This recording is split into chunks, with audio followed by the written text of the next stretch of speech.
What's up, desktopers? Xavier Wills here for Desktop Bodybuilding, and we are back with another video. And we've got another weekly bodybuilding breakdown, and we're discussing Kamal El-Gaghni, 10 weeks out of the 212 Mr. Olympia, defending his title. The Europa Pro full results. We go through the full top 10 and break down those guys, and also a point standing update for the Olympia. And we discuss the Chicago Pro, and Mick gives his picks on that. So, Mick, how you doing this week? I'm good, really good, mate. Yeah, we had a good comp last weekend. I'm looking forward to the Chicago Pro this weekend. Stack lineup again. And we're doing this one differently this time as well, because we're doing it on Zoom, and I'm going to be sharing my screen and all that sort of stuff. So it makes the production so much quicker. So hopefully I'm able to pump these episodes out much quicker, and we're going to be able to get more of them out as well. And I think, I don't know if you're keen, but maybe doing a Q&A next week as well. We'll maybe do 2 episodes to make up for some of the ones that my fault that we've missed. Absolutely. I love the Q&As. We've got some good questions that come in last time. So yeah, definitely keen for that. Yeah. So everyone, if you want to ask a question, put it in the comments below. Please ask a question. It can be bodybuilding related. It can be training related, whatever you want to ask, just put it in the comments below. So let's get into it. So Kamal El-Gaghni, 10 weeks out. I'm going to share my screen now and get the photos of him up, because these were only posted about an hour ago, I believe. And he is looking damn impressive at the minute. So I'm just trying to find where that is. I'm just getting used to this. Is the screen up? Yep. We're good. So there's Kamal El-Gaghni, 10 weeks out. Maybe zoom in a little bit. No, I can't. But he's got that grayness to his physique that you really don't see on guys like you mentioned before the show, on guys like Derek Lunsford, because he just has that mature muscle. And we're saying that, you know, you've got guys like Regan, and then you've got guys like Regan, guys like Derek Lunsford, and then you've got guys like Kamal. And it's just a different sort of texture, I suppose, to the skin seems thinner or something, and that condition just really comes through a lot. And I don't know, what are you thinking, Mick? Are you thinking that it's Kamal's to lose at this point? Now he's looking like this, and he's 220 pounds, 10 weeks out, and he looks pretty close to ready to be on stage. Mate, he's the defending champ. He looks fantastic. That's such a good look for, what are we, 10 weeks out? And he's just going to get drier and drier and drier. And he's training in the best environment with Flex Lewis and John De La Rosa. And I'm pretty sure Rafael Brandao is heading back there as well to train. So that's going to be a big positive for him. But dude, at this stage, honestly, I just don't think Derek can get that sort of conditioning like Kamal can. Yeah, for sure. And this is actually Kamal, what was this, 13 weeks out. And you can see here his cross-striated quads. He looks ready to step on stage, man. Like, that's just the simplest way to put it. I don't know I don't know what he does with this, if he just maintains or if he can get harder, because it's pretty damn conditioned. I can't ever remember seeing many guys in this conditioning this far out. When I first saw that, I literally, because I posted up on our page, I kept looking over and over and over to find out, this can't be recent. Surely it's not recent. And then Chris Aceto put up that, yeah, absolutely, this was taken at 13 weeks out. So that's impressive, especially when you look at that quad. Oh, it's crazy, man. It's absolutely crazy. But let's move on. Let's discuss the comp was on the weekend, and we'll start at 10th place. And we had Milan Sadek. And now I mentioned a little bit about Milan as well, or Milan, or whatever his name, however it's pronounced. But he was hitting some shots, and maybe I noticed is, okay, first, maybe he's a little bit flat. But what I noticed when he turns to the back is he has some really sort of jacked up delts. And I sort of pointed out, because I just wanted to make comment of it, because I think that's why he placed in 10th place. Otherwise, I thought he would have beaten guys like, you can see it here when he does his back double bicep. It's just very obvious. When you see a guy like Dexter Jackson, you see just lines and grayness through there, and you're not seeing that from Milan Sadek. And it doesn't look as bad from the front, but from the sides and especially the back, it really does stand out. And I suppose, do you think that's the reason why he placed down in 10th place? It's probably got a bit to do with it. Yeah, I mean, you look at their front on, he looks great. His legs are sliced. Yeah. You can't, man, I don't know. Like, I'm just fully against that sort of a look. So if you're doing a back double bi and all you're seeing is 2 blobs, it's not a good look. Yeah. And do you know what's funny though? I don't, some guys, I don't know if they even recognize it, because I know someone that competed, and this is in an amateur comp, and he had like 2 giant lumps. I mean, makes like millions look like nothing, and he's a much smaller guy, so it's way more obvious. I said to him, he said, "Oh, that's pretty much the spot where I shoot, and I just don't really rotate much." And I was like, "Well, can't you see you got these delts poking out?" He said, "Oh, I only just started to see it when I got a few weeks out." And I was like, "Oh, man," I'm like, they're poking out like insanely far, like to the point where that's all you look at when he's on stage. And I just don't know how people don't recognize it. But I suppose if you're just seeing yourself every day and you're not seeing yourself in the back as much, I suppose maybe you just don't recognize it as much. So let's move on to Jamie Johal, aka the Giant. He placed in 9th place here. And this dude is 6'5". So you can see him here next to another very tall bodybuilder. He's on the left. A huge dude. And for 6'5", man, he's actually got, he's pretty well put together. I think just though he's 300 pounds or so on stage, as far as I understand. He needs to be about 315, I think, to be truly competitive in terms of placing higher in a show like this. What do you think? Yeah, I agree, man. 6'5". My cousin's 6'5", so I know when I stand next to him, like he's a giant. So No, how tall it is. he really needs. Yeah, that's tall, man. He's like a shadow. So yeah, he needs to be around the 315, 320, or maybe a little bit more. But he's got great proportions for someone that tall. Yeah, absolutely. Very good proportions, because it's hard when you're that tall. Like even at my height, 6 foot, it's hard to sort of have that, size, which I don't really have that much of. And it's just, you can look stringy very, very easy. You do hit poses like your front double bicep and you just disappear. So he doesn't as much, so it's impressive. This is a guy who placed in 8th. No one's really talking about him. Jan Turek. I thought he was peeled to the bone, man. This guy, he was just absolutely shredded. You can't see it as much there, but he was in very, very good condition. I believe he's trained by Jordan Peters as well. Says he trained by JP. So obviously brought him in insane conditioning. Then we had Mark Hector, a guy that we were both insanely impressed with. This guy has just an absolutely insane physique. I love his shape. I don't know if we can see this video too well or not, but when he does his, front and back double biceps, you just see the small waist. And I suppose, what did you think of Mark Hector, Mick? Oh man, I'm a big fan straight away, Zaves. Like he's just got that right look for bodybuilding. Tiny little joints, full muscle bellies. Just need to bring those quads up a little bit more. You probably see this photo here. Just maybe that little bit more fitness, especially in the outer quad, the abductors and stuff like that. But man, what a future this guy's got. Absolutely. And his upper body almost overwhelms me, because I see him and I'm like, wow, this guy's just going to be right up there. And when I saw photos of him before he went on stage, like backstage, I was like, this dude, he's going to win.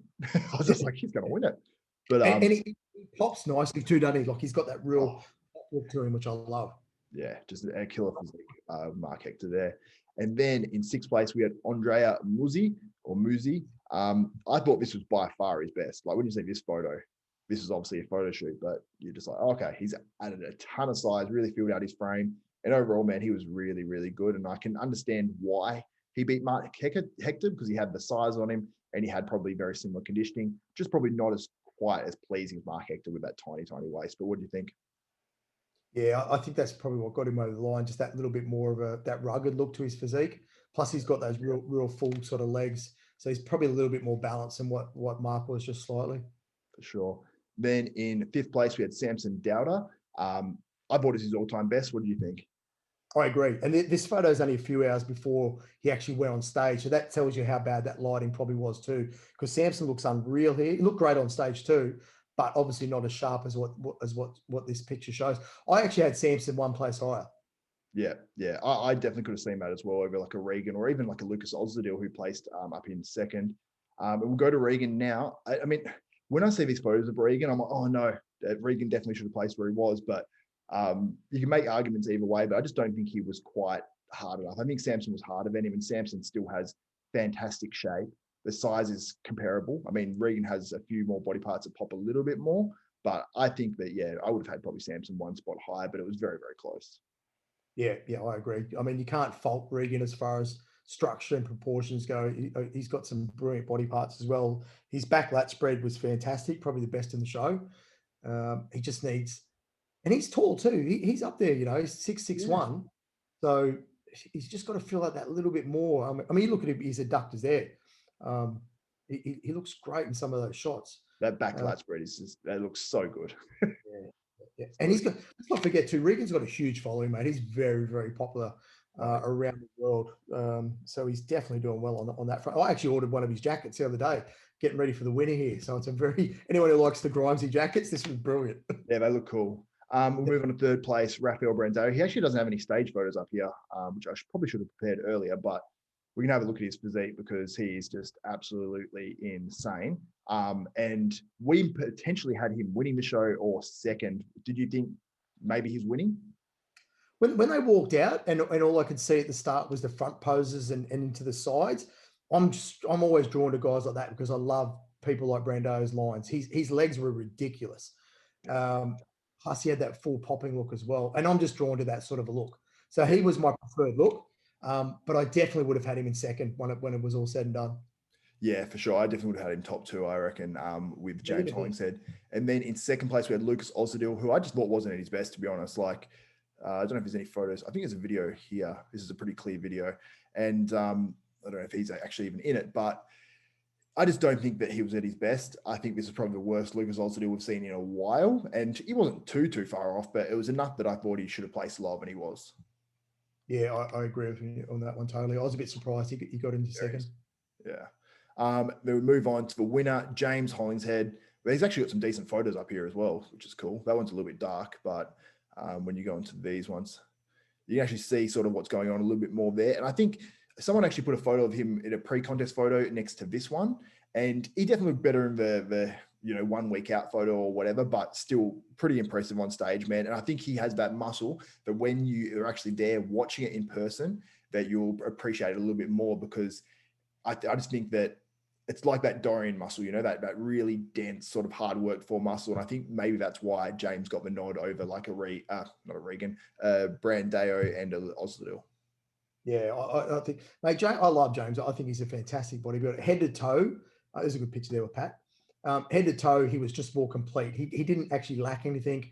When they turn to the rear, his back double bicep is extremely complete compared to the others as well. Plus, he would have had that size factor too. So that was awesome, man. Like he said, he did it for Luke, which is great. James has had a tough year this year. Yeah, for sure. And that's some cool shots there. And that's it. So overall, I think it was a good show. The webcast wasn't the best. The lighting wasn't necessarily the best, but overall, I think it was a pretty good show. But let's move on. Let's discuss what have we got next. We've got the point standings, and this is on Suliosi was just discussing how to actually pronounce his name beforehand. But this is the qualified list for the 2020 Mr. Olympia. And we've got Brandon Curry, William Bonac, Hardy Chupin, Dexter Jackson, Rolly Winkler, Phil Heath, Cedric McMillan, Nathan Diasha, Juan Morel, James Flex Lewis, Hunter Labrada, Ian Valier, Lee Seung Chol, Antoine Valiant, James Hollingshead, Lucas Ozdil, and Rafael Brandao. So that's the qualified list. And you look through that, you look at those first group of names and you think that's a top 6. And then you've got other names that could potentially crack it. So you got Brandon Curry, William Bonac, Hardy Chupin, Dexter Jackson, Rolly Winkler, Phil Heath. That is impressive in itself. If that was the Olympia lineup, I'd be happy enough. And then you've got guys like James Flex Lewis and Hunter Labrada coming in there as well. And you're just like, wow, that is a lineup, man. So what do you think about that one? That's a sick lineup. You got 4 Mr. Olympias in there. Yep. I mean, obviously you count Flex Lewis as the 212 Olympia. So that's fuck. Like I'm going to be there, so I'm going by myself because you buggers from Australia can't come over. But I'm still going to enjoy it. Olympia 2025, I'll be there. Maybe we'll see. Maybe. But then we look at the point standings and how it's actually been affected by this contest on the weekend. And we've got one more show to go that is going to affect these point standings, which is the Chicago Pro this weekend, which obviously, guys, as well, make sure you subscribe and hit the notification bell button because I'm going to have a ton of coverage this weekend on that contest. And we're going to talk about mixed top 5 or 6 in that show. But on the point standings right now, we've got Regan Grimes leading it on 12. He actually can't get to the US. I think he did want to go over and do the Chicago Pro and he cannot do that. I think he just wants to shore it up, but I'm pretty sure he's going to be sweet on 12 points there. You got Max Charles in second on 11. I don't believe he's doing this next show, but I'm assuming he'll do the Olympia if he qualifies. Now, this is where it gets interesting. So An Win and Mamdou Elsbaye, which is Big Ramy, they're both tied on 9 points. Now, Ramy needs to finish in third to qualify for the Olympia, unless he gets a special invite. Now, he's not able to do Chicago this weekend because he came down with COVID, supposedly. And if An Win does his show, doesn't win it, and then places top 5, that will kick Big Ramy out of the point standings. But if An Win goes and wins this show, then he has nothing to worry about in that regard. But Justin Rodriguez is doing the show too, and he's on 8 points, just 1 point behind. And if he doesn't win the show, or if he wins the show, so basically if An Win and Justin Rodriguez place top 5, if Justin Rodriguez places top 4 and An Win places top 5, that means Ramy is out of the point standings and out of the Olympia. And I'll tell you what, I'm pretty sure those two will place in those positions too. I agree. Unless Ramy gets an invite, and we don't know if they're giving away any invites this year, Ramy's out for the second year in a row. Yeah, well, we've given an invite to Flex Lewis already as well. So there's one invite being given out, but that's pretty much, that was a given, you know. I think they might even give another one away to someone else, but I'm not too sure. But yeah, it's very interesting, man. Like, and even a guy like Steve Kuklo, I don't believe he's doing this show and he's not going to qualify for the Olympia this year. Yeah, I saw Steve a couple of weeks ago training at one of the gyms here. Steve looks good anyway year round, but I don't think he'd actually intended to do it. So okay, yeah, fair I enough. could be wrong, but I don't think from what I was gathering that he intended to do it. Yeah, so we're going to have some guys missing out on this Olympia that are good quality guys that are in the point standings. You've got your guys like Hassan Mustafa, you got Samson Dowdy, you got John De La Rosa, you got Sergio Oliva, Dwayne Walker, who's an up and comer, Andrea Muzi as well. A bunch of guys that are going to, you know, Steve Kuko, obviously, and then a few other of those guys in the top sort of 5 are going to miss out as well. So it's going to be interesting. I mean, I could see a world where we see Justin Rodriguez win this show and Arn maybe come in 6th. And then he'd qualify, but I still think Arnwin will be top 5 and place really well, to be honest. Because Arnwin, sorry, go. I was going to say Arnwin used to have issues with conditioning, but he doesn't seem to the last couple of years. So I think that he's sort of corrected that. Yeah, we used to joke about that a lot too, because I remember when I first met Arn, I think it was 2012, and he just turned pro, and he just could not get it right for so long. And then at the Cali Pro, that was the best I'd seen him. So I think a few weeks on, I think we're going to see him in better Arn, and he's going to get in that top 5, and this will be his first Olympia, which is bloody awesome. It's actually crazy because he's come in really good at a few contests, but he seems to do about 2 shows and, you know, get a couple of points, like 6 points, and just not get enough and not win a show. So I hope he gets to the Olympia because he deserves it, man. He's got a great physique. But let's move on. Let's discuss the Chicago Pro and get your top 6. I'm going to go over the lineup quickly for you guys. We've got Eddie Brecamantes. I'll mention just the top guys that I see as I run down the list. We've got Eddie Brecamantes, Max Charles. We've got Phil Klahar. We've got Stephen Frazier. We've got Johnny Jackson competing again in this show. We've got Arn Wynn. We've got Eric Ramirez, Justin Rodriguez, Joe Seaman, who's a big dude from Canada.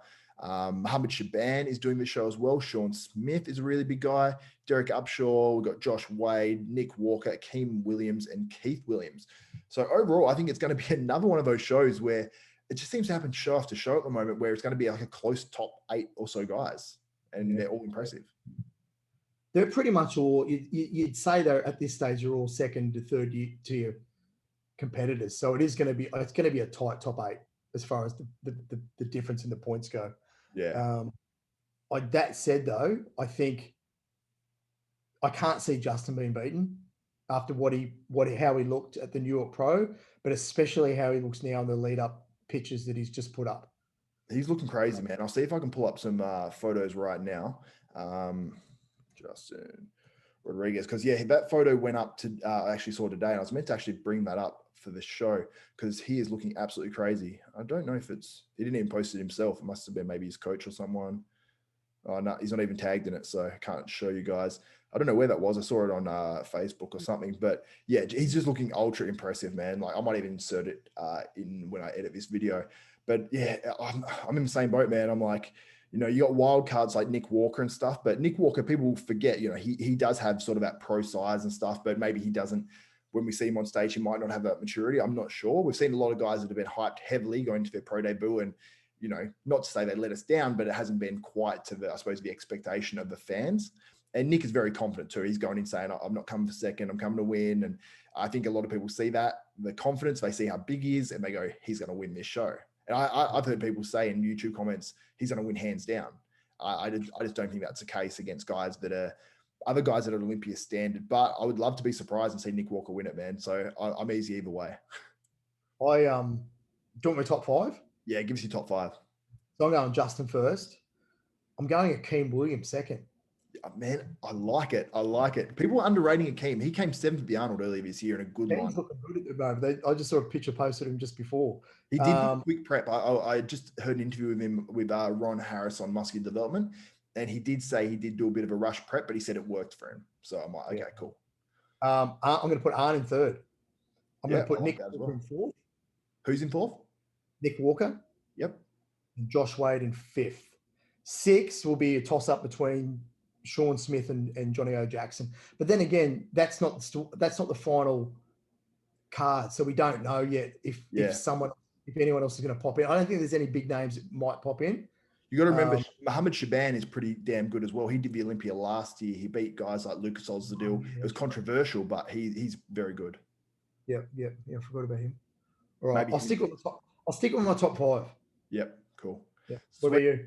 Well, I'm going to do my predictions on my preview because I haven't really thought about it too much. I'm scared I'll just copy you, to be honest, because your picks seem to be pretty spot on. But let's compare those. Let's compare both our picks, actually, because we didn't do that today from those past 2 shows and see who sort of gets the most right. And hopefully it's me.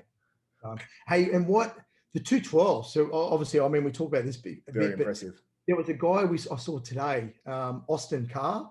Very good, man. He's got he has potential to potentially win this show against He looks good, man.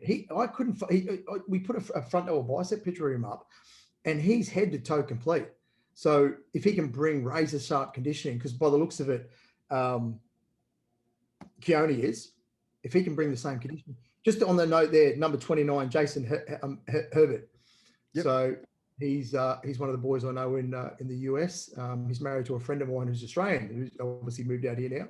Oh, cool. So Jason is looking great. He's prepped by Cement Factory, AJ Sims. Oh, so, yeah, Sims. Yeah, he's doing great things as well. He's got a lot of really good athletes. But yeah, it's a good lineup, man. Like there's a lot of guys in here. Noel Adami. You've got Kevin Johnson's in there as well. Austin Carr. Jason Lowe, a very good competitor as well. He's done very well this year.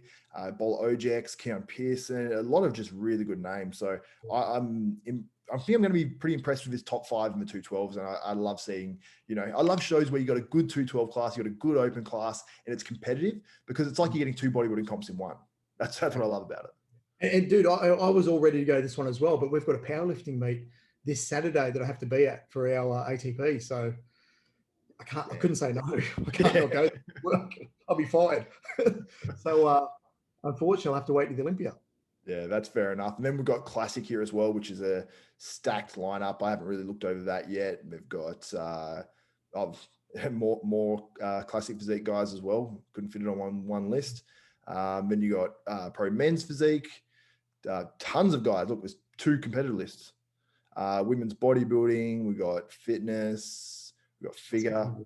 Seems like we got all of them. You got 2 lists of figure as well. Bikini, only 1 list. Women's physique, tons of girls in that. 2 lists of that. So it's going to be a stacked show, and I think everyone knows this is the last qualifier, and everyone's getting in. So it makes sense. That's awesome. What a way to finish the last qualifying show of the year. Yeah, and then we've still got shows that are qualifiers for next year as well. We've got to look forward to, like the British Grand Prix. There's another show as well. There's another 1 or 2 shows. So I'm excited, man. Like the channel's picking up, getting more views and getting hopefully better content out, and hopefully people are enjoying it. So I like what you've done here too, how we can sort of go through the guys and have a look and comment. It actually makes it a little bit easier when you can see it as well. Oh, absolutely. Yeah, because it's fresh in your mind. You know what I mean? Oh, yeah, that's right. Yep, cool. And you get to see these guys' physiques and you get to see the little parts of it. So I think we'll be able to do better analysis on these shows in the future, and I hope people enjoy. So let me know in the comments what you think. Give us your picks for the Chicago. Give us your top 5s. Let us know what you thought about the contest on the weekend, the Europa Pro. And yeah, that's pretty much it for another episode of what's the show called? The Weekly Bodybuilding Breakdown with Xavier Wills and Michael Galley. Head to hostile.com. Actually, I did this beforehand as well. Head to hostile.com. This is the website. You can see it here. We've got the new Great Bubblegum Hostility, which is their pre-workout product. Super easy website to use. You got your pre-workout intro amino acids. Click on any of these ones. Go Hostility.